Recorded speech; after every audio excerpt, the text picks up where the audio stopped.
Welcome back sa ating channel guys.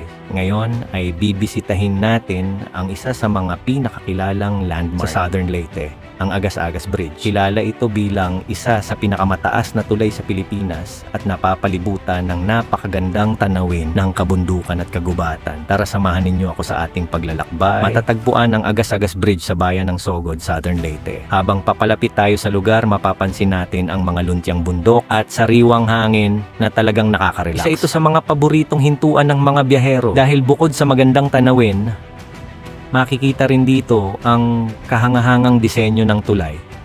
At narito tayo sa Agas-Agas Bridge. Grabe guys, napakalaki at napakataas ng tulay na ito. Habang nakatayo ka rito, makikita mo ang malalawak na kabundukan at ang malalim na bangin sa ibaba. Ang tulay na ito ay itinayo upang gawing mas ligtas at mas mabilis ang paglalakbay sa bahaging ito ng Southern Leyte.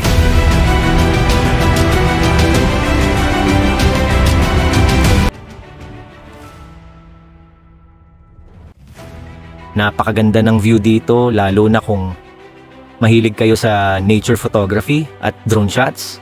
Kahit saan ka tumingin, puro lunti ang bundok at napakagandang tanawin ang makikita mo.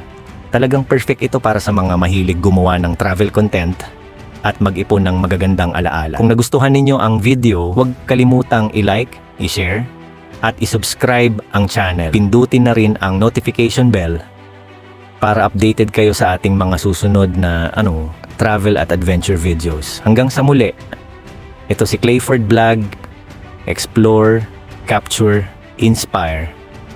Maraming salamat sa panonood at God bless